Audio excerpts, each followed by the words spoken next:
یہ دیوبندی جو ہے نا یہ کافی بہتر ہے، کیونکہ اور ہے بھی ہے، حقیقت ہے، اس میں کوئی شک نہیں ہے. ہمارا علمی اختلاف اپنی جگہ، لیکن زمین و اسمان کا فرق ہے بریلویوں اور دیوبندیوں میں توحید کے اعتبار سے. دیکھیں میں اپریشیٹ کرتا ہوں تبلیغی جماعت سے، میں اسی لیے اتنی محبت کرتا ہوں. پھر میں تبلیغی جماعت کے قریب ہو گیا، میں نے کہا یار یہ واقعی. پھر آہستہ آہستہ ہم ایک نماز بریلویوں کی مسجد میں پڑھتے تھے، اگلی دیوبندیوں کی، اس سے اگلی بریلویوں کی، پھر دیوبندیوں کی، اور اس طریقے سے فضائل اعمال کا درس بھی سننا شروع کر دیا کہ یار ٹھیک ہے. یعنی دیوبندی تو ہمارے سب سے بڑے دشمن تھے اور وہ ٹھیک نکلے ایز کمپیئر ٹو بریلویوں کے. اور پھر نماز کا طریقہ بھی کوئی نہیں بدلنا پڑے گا، لوگوں کو پتہ بھی نہیں چلے گا، تو بڑی روحانیت فیل ہونی شروع ہو گئی. لیکن ایک پوائنٹ میرے دماغ میں اٹکا ہوا تھا، اور وہ پوائنٹ تھا اسام الارمین والا، جو اعلیٰ حضرت نے ان پہ کفر کے فتوے لگائے ہوئے تھے. اب ان گستاخیوں کی تو تعویل ممکن ہی نہیں ہے. تو میں یہ بھی سوچتا تھا کہ اگر دیوبندی ٹھیک ہے تو یہ اعلیٰ حضرت نے جو فتوے لگائے وہ تو ان کے بزرگوں نے ساری گستاخیاں کی ہوئی ہیں، اس سے ان کو چھٹکارا کیسے ملے گا؟ کیونکہ اس کے بغیر تو یہ مسئلہ نہیں حل ہونے کا. یہ میرے دماغ میں یعنی ایک بات اٹکی ہوئی تھی. تو میں نے ایک دن جب دیوبندیوں نے دیکھا اس طرح یہ آ رہے ہیں، ظاہر اس وقت مجھے کچھ جانتا تو نہیں تھا، میں ایک عام انسان ہی تھا. تو میں نے دیوبندیوں کے مفتی سے کہا کہ یہ جو آپ نے جو کفر کے فتوے اعلیٰ حضرت نے آپ پہ لگائے ہیں، آپ اس کا ڈیفنس کیسے کرتے ہیں؟ یہ تو واضح گستاخیاں. ان کا نہیں وہ اعلیٰ حضرت نے ہمارے پہ نجائز فتوے لگائے ہیں. وہ تو علماء حرمین نے واپس لے لیے تھے. وہ تو بعد میں مجھے پتا چلا نا جب میں نے تحقیق کی کہ وہ ان علماء حرمین نے فتوے واپس نہیں لیے تھے جنہوں نے لگائے ہوئے تھے. ٹھیک ہے، وہ دینے والے اور تھے، لینے والے اور تھے. وہ جنہوں نے فتوے لگائے انہوں نے بالکل ٹھیک لگائے ہوئے تھے، وہ آج تک ویلڈ ہے. تو مجھے آج بھی یاد ہے کہ میں فجر کی نماز ایک دیوبندیوں کی مسجد میں پڑھنے گیا. اس وقت ہماری عادت تھی کہ ہم یعنی فجر سے بھی 1 گھنٹہ پہلے اٹھتے تھے اور کسی مسجد میں جا کے ہم تہجد کی نماز وہاں پڑھنی ہے اور پھر اشراق تک وہیں بیٹھنا ہے. وہ صوفی جو بننے کا شوق چڑھا ہوا تھا دماغ میں، تو صوفی تو پھر اس طرح ہی بندے بنتے ہیں. اور رات کو عشاء کے بعد مسجد والوں سے ریکویسٹ کر کے بھی ہم کہتے تھے کہ جی آپ ہمیں اجازت دیں ہم رات کو مسجد میں وقت گزاریں. تو یہ بھی ایک روٹین بنانے کی کوشش کی. یعنی وہ ایک ایگزیجریشن شروع ہوگی. تو فجر کی نماز کے بعد میں نے اس عالم سے کہا کہ ان فتووں کا کیا بنے گا؟ انہوں نے کہا جی فتووں کے تو جواب دیے ہوئے ہیں انہوں نے، علماء نے ہمارے. میں نے کہا جی وہ کوئی کتاب ہے؟ انہوں نے کہا جی ایک کتاب لکھی ہوئی ہے. میں نے کہا کون سی؟ انہوں نے کہا جی المحنت علی المفند. یہ پہلا دن تھا 2007 میں جب مجھے تعارف ہوا کہ یہ المحنت علی المفند بھی کوئی کتاب ہے. میں نے کہا اچھا. انہوں نے کہا جی وہ ایک ایک چیز کا منہ توڑ جواب دیا ہوا ہے انہوں نے اسام الارمین کا. میں نے کہا وہ کتاب کہاں سے ملے گی؟ انہوں نے کہا جی آپ میرے پاس پڑھی ہوئی ہے. وہ انہوں نے مجھے وہ پیلی سی وہ کتاب دی جس کا PDF جو ہے وہ چڑھا ہوا ہے ہماری ویب سائٹ پہ، اور جتنی مٹی اس کی میں نے پلید کی ہے، کبھی کسی بریلوی نے نہیں. ورنہ تو اس مفتی کو اگر پتا ہوتا کہ المحنت کے ساتھ جو کچھ چیز بندے نے کرنی ہے مستقبل میں تو وہ کبھی مجھے کتاب ہی نہ دیتا. تو 2007 میں وہ کتاب جب میرے ہاتھ لگی، میں فجر کے وقت انہوں نے مجھے دی، میں ناشتہ کیا، میں چلا گیا آفس. شام کو آ کے میں نے رات لگا کے پوری کتاب پڑھ لی. اور اس کتاب کو پڑھ کے مجھے پہلی دفعہ آئیڈیا ہوا کہ یار بریلوی اور دیوبندیوں میں کوئی خاص فرق نہیں ہے، کیونکہ یہ ساری باتیں یہ بھی وہی مانتے ہیں. اصل جو خبیث فرقہ ہے نا، یعنی میرا اس وقت یہ وہ وابی ہیں، یہ اہل حدیث. کیونکہ اس میں پوری کتاب کا جو مقدمہ ہے نا المحنت کا یہ ہے کہ حسام الارمین میں اعلیٰ حضرت نے اس وقت کے صوفی جو سلطنت عثمانیہ کے علماء تھے جنہوں نے وہ 4 مسلوں کی بدعت بھی جاری کی ہوئی تھی 1517 سے 1917 تک، اور انہی علماء نے اعلیٰ حضرت کو مجدد بھی ڈکلیئر کیا. انہوں نے اعلیٰ حضرت کی جو کتاب اسام الارمین تھی اس سے یہ کنسیو کیا کہ دیوبندی فرقہ یہ وابی نجدی ہے، محمد بن عبد الوہاب کے ماننے والے ہیں، اس وجہ سے گمراہ ہے اور یہ گستاخ ہے. انہوں نے 26 کوشچن لکھ کے دیوبند میں بھیجے اور ان کے جوابات میں المحنت علی المفند شیخ زکریا کاندلوی کے جو مرشد تھے خلیل احمد سہارنپوری، انہوں نے وہ لکھی اور وہ عربی میں جواب دیا کتاب کا. انہوں نے نام رکھا تھا حسام الارمین، حرمین کی تلوار. انہوں نے جواب میں رکھا المحنت علی المفند، ہند کی تلوار. ایک سٹھیائے ہوئے پاگل بابے المفند آمزہ بریلوی کے اوپر. وہ کیونکہ عرب ملکوں میں نا ہند کی تلوار بڑی مشہور تھی، کیونکہ یہ لوہے کی صنعت ہے ایک فیلڈ، اس میں ہند کے لوگ نبی الاسلام کے زمانے میں بھی بڑے آگے تھے. یہ المہند کی ٹرم نبی الاسلام صحابہ کے زمانے میں تھی. المہند کہا جاتا تھا یار یہ ہند کی تلوار ہے، جس طرح آپ یہ کہتے ہیں نا یار یہ جو ہے وہ سواتی ٹوپی ہے، ٹھیک ہے، اور یہ خرمانی جو ہے وہ مشہور ہے کوئٹہ کی، ٹھیک ہے، عام جو ہے وہ ملتان کا مشہور ہے. اس طرح جو صنعت کی فیلڈ میں ہوتی تھی نا اس میں ہند کی تلوار مشہور تھی، اسے المہند کہا جاتا تھا. تو انہوں نے تلوار کا مقابلہ تلوار سے کیا، اور اس میں انہوں نے کہا کہ ہم تو بالکل یہ وابی نہیں ہے. اور پھر وہ سارے عقیدے جو صوفیوں والے تھے انہوں نے مانے. اچھا اس کتاب کو مجھے پڑھ کے لگا کہ یار برولی دیوبندیوں میں تو سوائے گستاخانہ عبارتوں کے اور تو کوئی فرق نہیں ہے. میلاد یہ بھی مانتے ہیں، میلاد وہ بھی مانتے ہیں، ٹھیک ہے، یہ بھی بزرگ بابوں کے وسیلے اور توسل کے قائل ہیں، وہ بھی قائل ہیں، یہ بھی نبی الاسلام کی قبر مبارک کی زندگی کو برزخی نہیں دنیاوی مانتے ہیں، وہ بھی دنیاوی مانتے ہیں، یہ بھی وابیوں کو گمراہ سمجھتے ہیں، وہ بھی وابیوں کو گمراہ سمجھتے ہیں. لہذا میں نے کنکلوڈ کر لیا کہ اچھا اصل مسئلہ جو ہے نا وہ ہے وہابی فرقہ اہل حدیث. اور یہ اہل حدیث فرقہ ہی ہے جس نے دیوبندیوں میں سختی پیدا کی ہے کئی معاملات کے اندر، جس کی وجہ سے یہ کئی معاملات میں ڈیویٹ کر گئے ہیں فقہ حنفی سے. اور بریلوی جو ہے وہ ان کی ضد میں دوسری طرف نکل گیا. اسی دوران ہمارے ایک آفس کے کولیگ تھے، انہوں نے کہا جی ادھر G11 میں ایک بہت بڑے مفتی صاحب ہیں دیوبند کے، ہم آپ کی ملاقات ان سے کرواتے ہیں. میں نے کہا ٹھیک ہے. اور اسی دوران 2007 میں 2 نومبر کو رائے ونڈ اجتماع میں بھی میں گیا، چونکہ تبلیغی جماعت سے اٹیچ ہو چکے تھے، وہاں کا بھی ماحول آبزرو کیا. ان کے سٹال پہ بھی گیا تو وہاں پہ بھی قرآن کا ترجمہ کوئی نہیں تھا. میں اسپیشلی چیک کیا کہ قرآن کا ترجمہ یہاں انہوں نے کس کا رکھا ہے. انہوں نے کہا جی وہ حضرات نے کہا اس سے اختلاف پیدا ہوتا ہے. قرآن تو کہتا ہے قرآن اختلاف ختم کرنے آئی یہ کتاب، ان کا جی پیدا ہوتا ہے. وہاں پہ وہی شیخ زکریا کانوی کی کتابیں پڑھی تھی، فضائل اعمال، فضائل صدقات، فضائل درود، فضائل حج، یہ 5-7 کتابیں تھیں. تو خیر وہ جو رائے ونڈ جس کے ساتھ بھائی کے ہم گئے تھے اسی نے کہا جی یہاں پہ ایک بڑے مفتی بھی ہیں دیوبندیوں کے. اچھا اوپر انہوں نے لبادہ یہ اڑا ہوا ہے کہ جو تبلیغی جماعت ہے نا یہ اسلام کی خدمت کر رہی ہے، بیسیکلی یہ دیوبندی جماعت ہے، لیکن اس کو ڈکلیئر نہیں کرتے. دیوبندیوں سے کافی بہتر ہے، ان میں ٹالرنس زیادہ ہے ایز کمپیئر ٹو جو کٹر دیوبندی فرقہ ہے، کیونکہ یہ دعوت کا کام جو کر رہے ہیں. خیر ان کا جی مفتی صاحب ہے. بہرحال ان کے مسئلے جب پھنستے ہیں نا تو لے کے دیوبندیوں کے پاس جاتے ہیں، تو ان کا جی آپ کو وہاں لے جاتے ہیں. میں نے کہا یار مجھے کچھ اعتراضات ہیں. تو وہ چلے گئے ہم. تو مفتی دیوبندیوں کا کہنے لگا جی وہ آپ نے وہ اختلاف امت اور صراط مستقیم پڑھی ہوئی ہے؟ میں نے کہا ہاں میں نے پڑھی ہوئی ہے کتاب.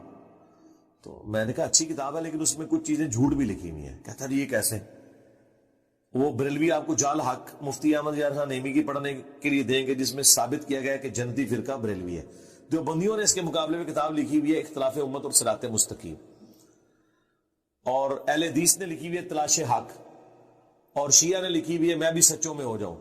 وہ تجانی صاحب ایک سوڈان کے مالکی تھے، وہ شیعہ ہوئے، انہوں نے کتاب لکھی. ساروں نے اپنے اپنے فرقوں کی نا وہ کتابیں رکھی ہیں جس میں لائف سٹوریز ہیں. جیسے ہمارا لائف سٹوری سیشن ہے نا، اس میں ان کی لائف سٹوریز ہیں کہ ہم کس طرح چینج ہوئے، اور یہ وہ والا اس طریقے سے وہ کتابیں ہیں. یا فرقوں کے اختلافات بریف کیے گئے ہیں جال حق میں اور اختلاف امت اور صراط مستقیم. میں نے کہا اس میں تو انہوں نے انگوٹھے چومنے کو غلط لکھا ہے، جبکہ انگوٹھے چومنے والی روایتوں کو حنفی علماء نے صحیح قرار دیا ہوا ہے. رد المختار فتاوی شامی میں، در مختار کے حاشیے میں، اور وہ تو اعلیٰ حضرت سے پہلے بزرگ ہیں، 1252 ہجری میں فوت ہوئے ہیں، اور وہ تو کامن ہے. تو آپ لوگ انگوٹھے کیوں نہیں چومتے؟ تو اس نے کہا روایتیں ضعیف ہیں. میں نے کہا ضعیف روایتیں تو فضائل اعمال میں بھی ہیں اور فضائل میں تو قبول ہوتی ہے. تو انہوں نے کہا نہیں وہ فضائل ہیں لیکن وہ چونکہ اب آپ کو پتا ہے بریلوی کرتے ہیں نا اس لیے اب ہم نہیں انگوٹھے چوم سکتے. میں نے کہا واہ، یہ اصل بات ہے جو اس کے منہ سے نکل گئی کہ چونکہ بریلوی چومتے ہیں. گرچہ فقہ حنفی میں لکھا ہوا ہے رد المختار میں، فتاوی شامی میں رد المختار کا جو حاشیہ ہے در مختار کا رد المختار کے نام سے، کہ آپ نے اذان کے جواب میں دونوں دفعہ انگوٹھے چومنے ہیں اور ایک دفعہ کہنا ہے قرۃ عینی بک یا رسول اللہ، یا رسول اللہ میری آنکھوں کی ٹھنڈک ہے، اور دوسری دفعہ کہنا ہے صلی اللہ علیہ یا رسول اللہ صلی اللہ علیہ وآلہ وسلم. اچھا پھر ایک اس سے مس ہینڈلنگ ہو گئی. میں نے کہا اچھا مجھے بتائیں آپ نماز میں جب یہ تشہد پڑھتے ہیں, اس میں اختلاف ہے نا بریلویوں کا اور دیوبندی اہل حدیث کا, تو یہ السلام علیکہ ایھا النبی جو ہے یہ تو وہی ہے السلام علیکہ یا رسول اللہ, تو آپ کو کیا مسئلہ ہے؟ کہتا نہیں قبر رسول پہ پڑھ سکتے ہیں, یہاں نہیں پڑھ سکتے. میں نے کہا یہاں ہم نماز میں پڑھتے ہیں, کیسے نہیں پڑھ سکتے؟ ہاں آپ حاضر و ناظر کے عقیدے سے اختلاف کر سکتے ہیں. وہ کہتا ہے نہیں جی یہاں پہ یہ درود پڑھنا بدعت ہے, غلط ہے. میں نے کہا نماز میں ہے. وہ کہتا ہے نماز میں جو ہے نا وہ شب معراج کی گفتگو ہے, تو ہم اس کو حکایتاً سٹوری کے طور پہ پڑھ رہے ہوتے ہیں. اب وہ بات کر رہا تھا بریلوی کے ساتھ, بریلوی تو دیوبندیاں نوں کھنگن بھی نہیں دے دے. حکایتاً کتنے لکھے ہیں کہ شب معراج کی گفتگو ہے؟ یہ تو بخاری مسلم میں ہے کہ تشہد نبی علیہ السلام نے اس طرح تعلیم فرمایا. ابن مسعود کہتے ہیں جیسے قرآن کی آیات ابن عباس کا قول ہے. ابن مسعود کہتے ہیں نبی علیہ السلام نے میرا ہاتھ دونوں ہاتھوں میں لے کے تشہد تعلیم فرمایا. اور یہ انشائیہ ہم پڑھتے ہیں, ہم اللہ کے نبی پہ سلام پڑھتے ہیں, کیونکہ آگے الفاظ ہے جب تم سلام پڑھو گے تو زمین و آسمان میں ہر نیک مخلوق تک اللہ تمہارا سلام پہنچا دے گا. السلام علینا وعلی عباد اللہ الصالحین. اچھا میں نے کہا یہ تو واضح حدیث ہے, یہ کس طرح آپ کہہ سکتے ہیں حکایتاً ہے؟ یہ تو انشائیہ ہے, انٹینشنلی ہے. تو میں نے کہا مجھے قرآن و سنت سے دلیل دے. جب میں نے یہ جملہ بولا, اور میں بول رہا کیا تھا؟ بریلویوں کی حق میں بول رہا تھا, اور دلیل کیا؟ قرآن و سنت کی. اس کے منہ سے ایک جملہ نکل گیا, اس نے کہا یہ جو جس قسم کی تم باتیں کر رہے ہو نا ان قریب تم اہل حدیث ہو جاؤ گے. یہ جو تم نے گمراہ کن باتیں شروع کی ہوئی ہیں یہ قرآن و سنت سے دکھاؤ. میں نے مسجد میں اسے کہا, میں نے کہا اہل حدیث کو تو میں کافر سمجھتا ہوں قادیانیوں کی طرح, نعوذ باللہ. اس زمانے کی بات کر رہا ہوں. یہ بھی میرے اہل حدیثوں نے کلپ کاٹا ہوا ہے, آپ کو پتا ہے فیس بک پہ گلے پھاڑنے والوں نے چڑھایا ہوا ہے, جو میں سٹوری کے طور پہ سنا رہا ہوں. تو میں نے کہا ان کو تو میں کافر سمجھتا ہوں, آپ ان کا والا مجھے دے رہے ہو. کہتے نہیں جو آپ باتیں کر رہے ہیں نا کہ قرآن و حدیث سے ثابت ہو, جو بھی یہ بات کرتا ہے وہ اہل حدیث ہو جاتا ہے.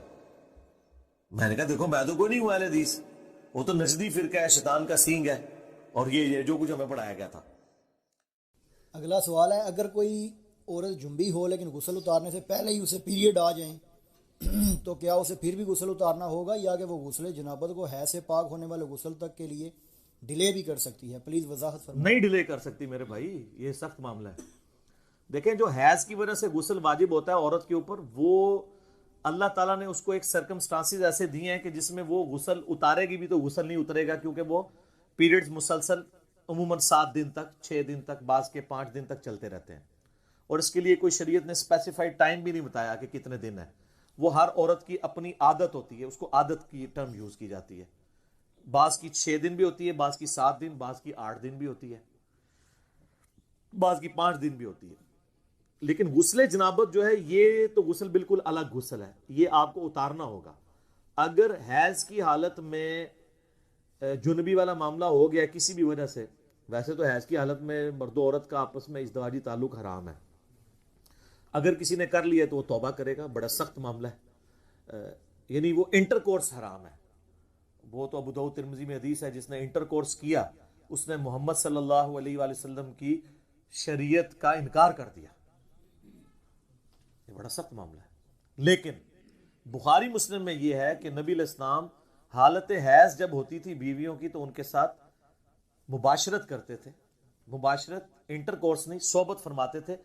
اور اس میں الفاظ ہیں کہ وہ بیویوں کو حکم دیتے تھے کہ وہ تہمت باندھ لیں آزار بند سے, اور باقی حصے کے ساتھ نبی علیہ السلام مباشرت فرماتے تھے. اگر اس میں کوئی عورت اس ایکسٹریم پہ پہنچتی ہے کہ اس پہ غسل فرض ہو جاتا ہے جنبی ہونے کی وجہ سے, تو ایسی عورت پھر غسل جنابت ضرور اتارے گی. حیض والا غسل وہ ظاہر ہے, حیض والا غسل واجب ہی اس وقت ہوتا ہے جب وہ پاک ہوتی ہے, اس سے پہلے تو واجب ہی نہیں ہوتا, کرے گی تو کسی کام کا نہیں. ویسے نہ آئے وہ علیحدہ بات ہے, لیکن جنبی والا غسل اس پہ اسی وقت واجب ہو گیا, وہ اس نے اتارنا ہے. یہ کریٹیکل ایشو ہے.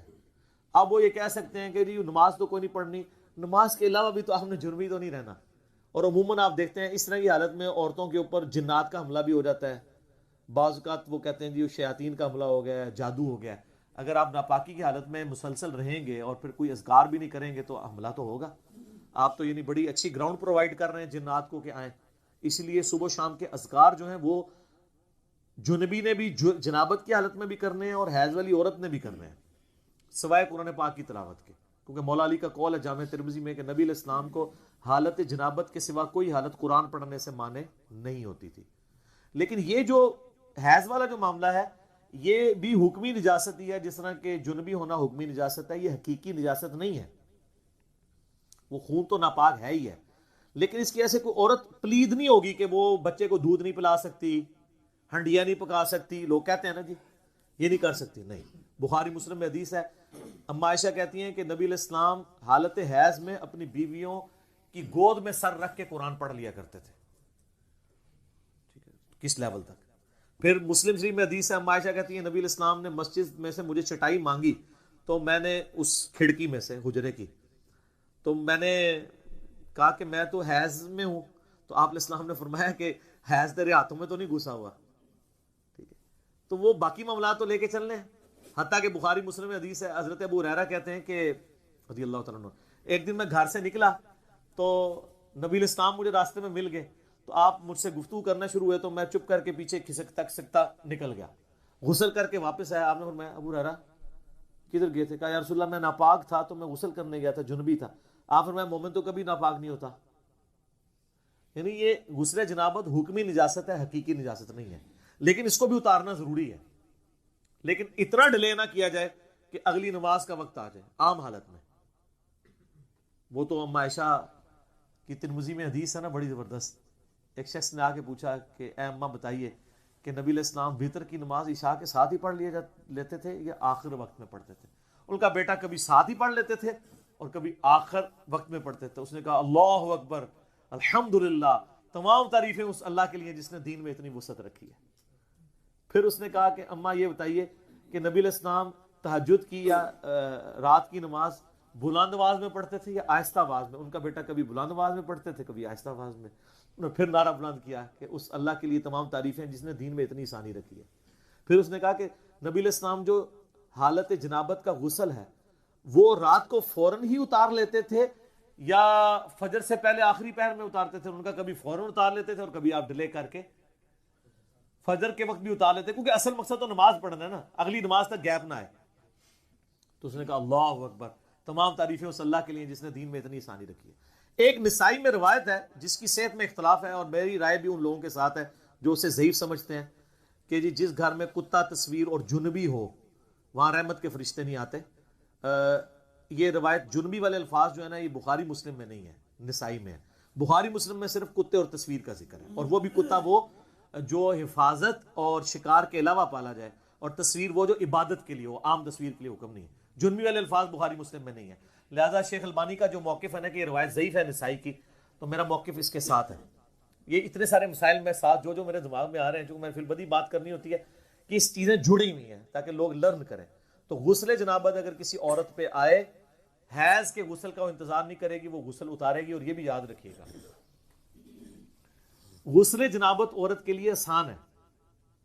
بخاری مسلم میں کہ نبی علیہ السلام نے اجازت دیا عورتوں کو کہ وہ سر کی چوٹیاں کھولے بغیر بھی غسل کر سکتی ہیں۔ چوٹیاں میں کتنی گرا ہوتی ہیں، پانی تو ایک جگہ نہیں پہنچے گا، تو عام غسل کے لیے حکم یہی ہے کہ عورت سر پہ پانی بہا لے، اوپر جتنا بہ جائے تو اس کا غسل ہو جائے گا۔ لیکن جو حیض کا غسل ہے نا وہ مہینے میں ایک دفعہ ہی مشکل غسل ہے، اس میں نبی علیہ السلام نے حکم دیا ہے، بخاری مسلم میں آتا ہے کہ بال کھول کے عورت غسل کرے۔ عام جو عورت کا غسل ہے اس میں بال کھولنا ضروری نہیں، کھولتی ہے تو ٹھیک ہے، آج کل تو بڑی آسانی ہے، پانی بھی کھلا ڈلا ہے، شاور کی وجہ سے خطرہ بھی نہیں رہتا۔ بعض لوگ بڑا وہم کرتے ہیں، اتنا وہم نہ کیا کریں، تو آسانی ہے۔ تو اس میں کیونکہ نبی علیہ السلام کے مبارک زمانے میں ایک ایشو بھی اٹھا تھا، آپ کو پتہ ہے نا، آپ کی وفات کے فوراً بعد عبداللہ بن عمر عورتوں کو یہ حکم دیتے تھے کہ وہ حالت جنابت والا غسل بھی بال کھول کے کریں گی۔ اما عائشہ تک یہ بات پہنچی، مسلم شریف میں آتا ہے اما عائشہ ناراض ہوئی، انہوں نے کہا یہ عبداللہ بن عمر عورتوں کو چوٹیاں منڈوا دینے کا حکم کیوں نہیں دیتا؟ نبی علیہ السلام نے ہمیں کبھی اس چیز کا حکم نہیں دیا کہ ہم عام غسل کے لیے بھی چوٹیاں کھولیں، اتنا تردد کریں، پھر بعد میں بال خشک کرنا ایک تردد ہے نا۔ آج کل تو آپ کے پاس خشک کرنے والے ڈرائرز موجود ہیں، پہلے کیا تھا؟ تو پھر الٹا پانی بھی زیادہ چاہیے ہوگا۔ تو سیدہ عائشہ نے کہا کہ وہ غسل حیض والا غسل ہے جس میں بال کھولنے کا ہے، تو عبداللہ بن عمر پہ وہ ناراض ہوئی۔ اسی کانٹیکسٹ میں آپ اس بات کو سمجھ سکتے ہیں جو اکثر شیعہ کی طرف سے اعتراض ہوتا ہے کہ جی اما عائشہ نے 2 تابعین کو غسل کر کے دکھایا تھا، تو یہ بڑی بیہودہ روایت ہے بخاری کے اندر. سر آپ ان حالات و واقعات کو سمجھیں، کوئی بیہودگی نہیں ہے اس کے اندر. غسل سامنے کر کے نہیں دکھایا تھا، وہ 2 تابعین ملنے کے لیے آئے اور وہ یہ کہہ رہے تھے کہ ہمارے بال اتنے گھنے ہیں، ہم تو یہ 6 لیٹر پانی سے، اس زمانے میں وہ جو کیلکولیشن کر کے 6 لیٹر پانی سے غسل نہیں کر سکتے. تو ام عائشہ نے کہا کہ نبی علیہ السلام کے بال تم سے زیادہ گھنے تھے، وہ تو اتنے ہی پانی سے غسل کر لیا کرتے تھے آدھی بالٹی کے ساتھ. تو ان کو یقین نہیں آ رہا، تو ام عائشہ پھر ان کے سامنے آدھی بالٹی لے کے باتھ روم میں گئی، اور وہ کہتے ہیں یہ ایک موٹا پردہ تھا، اس زمانے میں اٹیچ باتھ پردے کے ساتھ ہی ہوتے تھے. آج بھی ریونڈ اجتماع میں آپ چلے جائیں تو اسی طرح ہوتے ہیں، کوئی بندہ نظر آ رہا ہوتا ہے اندر سے، خام خواہ اس کو میں نے تماشا بنایا ہوا ہے. اور اس پہ کورٹ میں کیسز چلتے ہیں باقاعدہ، ہائی کورٹ اسلام آباد ہائی کورٹ میں میں نے خود یہ کیسز، یعنی مجھے اس لیے پتا ہے کہ یہ کتنے اس کے اوپر فتوے اور 295 سی لگانے کی کوشش کرتے ہیں. وہ شیعہ نے کئی روایت بیان کر دی تھی، سنیوں نے مقدمہ کر دیا، انہوں نے حضرت عائشہ کی توہین کر دی ہے. تو وہ پھر وہ شیعہ کا جو وکیل تھا وہ بخاری شریف لے کے گیا کہ یہ روایت بیان کر کے انہوں نے حضرت عائشہ کی توہین نہیں کی، انہوں نے کہا کہ بخاری میں توہین ہوئی ہے، تمہاری بخاری نے توہین کی ہے. تو ہمارے نزدیک تو وہ بھی توہین نہیں ہے. آپ اس کانٹیکسٹ کو سمجھیں. دین، آپ مجھے یہ بتائیے، آپ کا بچہ مسجد میں پیشاب کرے گا؟ 5-6 سال کا بچہ روک لے گا؟ نہیں کرے گا. لیکن بخاری مسلم اٹھا کے دیکھیں کہ صحابی نے مسجد میں پیشاب کر دیا، صحابہ مارنے کے لیے اٹھے، آپ فرمایا رک جاؤ، پیشاب تو اس نے کر دیا تھا، تسلی سے کرتا تو رہے. نبی علیہ السلام کے پاس آپ نے فرمایا مسجد پاک جگہ ہے، یہاں پیشاب نہیں کرتے، بات ختم. اور وہ اتنا خوش ہوا، وہ بدو تھا، پینڈو نیو مسلم تھا، وہ کہنے لگا کہ آپ کے اخلاق کتنے اعلیٰ درجے کے ہیں. اور وہ صحابہ کرام سے گلا کر رہا تھا، تم مجھے مارنے آ رہے تھے اور نبی علیہ السلام نے مجھے بچایا. اگر وہ مارتے ہو سکتا ہے اسلام ہی چھوڑ جاتا. پینڈوؤں کا کو پتا ہے کس ٹائم دماغ، قرآن پاک میں بھی آتا ہے نا کہ یہ عرابی جو ہے یہ بڑے سخت ہیں دین کی مخالفت میں، پینڈو لوگ. تو نبی علیہ السلام نے یہ سمجھا دیا، پھر آپ نے فرمایا ایک پانی کا ڈھول لاؤ، وہاں پہ بہایا، دیٹس آل، ختم معاملہ. اب ہم کہ یار یہ کیسے ہو سکتا ہے؟ سب نیا نیا دین آ رہا تھا، لوگوں کو نہیں پتا تھا، لوگ لرن کر رہے تھے. اب تو دین ایوالو ہو چکا ہے نا. تو سیدہ عائشہ کو بھی اسی کانٹیکسٹ میں دیکھیں کہ انہوں نے لوگوں کو وہم نکالنے کے لیے ایسا کیا. گئیں ان کے سامنے غسل نہیں کیا، غسل کر کے واپس آئیں اور وہم نکالا کہ دیکھو کوئی ٹوٹی نہیں اندر لگی ہوئی. ٹوٹیاں کہاں ہوتی تھی؟ اسی بالٹی سے میں نہا کے آئی ہوں، اب تو یقین کرو کہ اتنے پانی سے غسل ہو جاتا ہے. یہ ام عائشہ نہ بھی کرتی تو ٹھیک ہوتا، ضرورت نہیں تھی یہ کرنے کی، لیکن وہ کیا ہے، اس کو اب بگاڑنے کی بھی ضرورت نہیں ہے. آپ یہ اختلاف کر سکتے ہیں کہ ایسا نہ کرتی تو بہتر تھا، بالکل ہم بھی کہتے ہیں کہ اتنا زیادہ ہم نکالنے کی ضرورت کوئی نہیں تھی. لیکن آپ اس دور میں اگر چلے جائیں کہ جہاں عبداللہ بن عمر جیسے لوگ کہہ رہے ہیں کہ عورت بال کھولے اور پھر آئلی زندگی نبی علیہ السلام کی ٹرانسفر کون کرے گی؟ سیدہ عائشہ ہی کریں گی نا. یہ اس امت کی امام ہے، اس امت پہ اما عائشہ کا احسان ہے کہ انہوں نے نبی علیہ السلام کی گھر کی زندگی روایت کی ہے. آپ حیران ہوں گے کہ اہل بیت کی شان میں بھی جتنی حدیثیں ہیں وہ اما عائشہ روایت کر رہی ہیں، چاہے 5 طنفاق والی حدیث ہو وہ بھی اما عائشہ روایت کر رہی ہیں مسلم شریف میں، حدیث قصہ. ٹھیک ہے. تو سیدہ عائشہ نے ہر وہ بات جو نبی علیہ السلام کے گھر سے تعلق رکھتی تھی، حضرت ختیجہ سے جیلس ہوتی تھی اما عائشہ، لیکن ان کی شان میں ساری حدیثیں بھی انہوں نے بیان کی ہیں. ٹھیک ہے. منصف مزاج تھی نا، اور وہ یہ مانتی تھی کہ بھئی ختیجہ جیسا کوئی نہیں ہے، پھر میرے وہ رکت اجازت نہیں دے گی میں وہ حدیثیں بیان کروں، میں اسی پہ کنکلوڈ کرتا ہوں. ٹھیک ہو گیا جی. تو وہ غسل جنابت والا اتارے گی، حیض والا غسل اس کو الگ سے اتارنا ہوگا. البتہ حیض والی رات ہی اگر اس کے ساتھ ایسا معاملہ ہو جاتا ہے تو ایک غسل ہی دونوں کے لیے کفایت کر جائے گا، پھر 2 غسل نہیں کرنے ہوں گے. یہ بھی یاد رکھیے، جمعے کا دن ہو اور اس دن بائی چانس عید بھی آئی ہو اور بائی چانس آپ جنبی بھی ہوں تو آپ کو 3 غسل نہیں کرنے ہوں گے، ایک غسل تینوں کے لیے کفایت کرے گا. اس طرح ایک عورت جنبی تھی اور اسی دن بائی چانس اس کے پیریڈز بھی ختم ہو گئے، تو اب وہ صبح اٹھ کے جب ایک غسل کر لے گی نا تو غسل جنابت بھی ادا اور حیض والا غسل بھی ادا. موجے لوگ تو کہتے ہیں جی علم دین آئے نا ورنہ مشکل میں پھنس جاتا ہے. سر علم دین آئے تو شریعت بہت آسان ہو جاتی ہے. وہ اس لیے کہ سب کانٹیننٹ میں جو شریعت آپ کو بتائی گئی ہے وہ اتنی اوکھی کر کے بتائی گئی ہے کہ آپ سوچ بھی نہیں سکتے. یہ چیزیں ہے ہی نہیں تھی. ہم نے یقین کرے اسلامی بہنوں کو یہ بات بتائی ہے نا کہ آپ بچوں کی دیکھ بھال کرتی ہو، آپ تردد میں پڑھتی ہو، آپ نمازیں روزانہ جمع کرو، تو لوگوں نے نمازیں شروع کر دی ہیں کہ یار 3 ٹائم ہی وضو کرنا ہے نا، فجر کا کیا، زور اثر کٹھی پڑی، مغرب عشاء جس ٹائم ملے پڑھ لے. پہلے تو بیچاروں کو ٹینشن ہوتی تھی یار نماز قضا ہو جائے گی، او جناب وہ زور کا وقت نکل رہا ہے. انہوں نے بتایا زور کا وقت 12 بجے سے لے کے مغرب تک موجود ہے، جس ٹائم مرضی ٹائم ملے پیچ ملے میں پڑھ لوں. اور مغرب عشاء کا ٹائم غروب آفتاب سے فجر کا وقت شروع ہونے سے پہلے کسی بھی وقت پڑھ سکتی ہوں، بلکہ وہ تو 3 نمازیں بھی اکٹھی، ملکین تو نہیں پڑھ سکتی وہ، لیکن 3 نمازیں اکٹھی ہو سکتی ہیں۔ آپ فجر کا وقت داخل ہونے سے آدھا گھنٹہ پہلے اٹھیں اور اس وقت آپ مغرب اور عشاء پڑھ لیں، اور فجر کا وقت داخل ہوتے ہی فجر پڑھ لیں، 3 نمازیں ایک وضو سے۔ سر دیکھو ساڑھے اسٹوڈنٹ بزرگوں نے بھی چھوڑ گئے تھے، بزرگ عشاء دے وضو نال فجر پڑھتے سن، ساڑھے اسٹوڈنٹ مغرب دے وضو نال فجر پڑھتے تھے۔ ہاں مغرب عشاء اور فجر پڑھ سکتی ہیں کیونکہ عورت پہ جماعت بھی کوئی نہیں ہے نا، ٹھیک ہے۔ اور ملکین کا میں نے ذکر کیا، ملکین یہ ہے جو اس اکیڈمی سے نکلی ہے، وہ یہ ہے کہ آپ مغرب سے آدھا گھنٹہ پہلے ظہر اثر کو جمع کریں، اور پھر جب آدھے گھنٹے بعد مغرب آئے، مغرب عشاء، یعنی ایک وضو سے 4 نمازیں۔ تواڈے بزرگ ایک وضو نال 2 نمازاں پڑھتے سن، عشاء اور فجر، ساڈے جڑے لوگ نے اسٹوڈنٹ وہ ایک وضو نال 4 نمازاں پڑھتے ہیں، جمع کر سکتے ہیں۔ اور مسافر کے لیے تو ویسی کوئی قدغہ نہیں ہے، مقیم بھی کر سکتا ہے۔ مسلم شریف میں 10 احادیث ہیں 1629 سے آن ورڈ، میرا کلپ بھی ہے، نمازوں کو جمع کرنا حرام، سوالیہ نشان، وہ آپ دیکھ لیں تو آپ کو پتہ چل جائے گا، کتنے مسائل پتہ چل گئے۔ ٹھیک ہے جی، جھومیں جناب، علم دین حاصل کریں اور موجوں کی زندگی گزاریں۔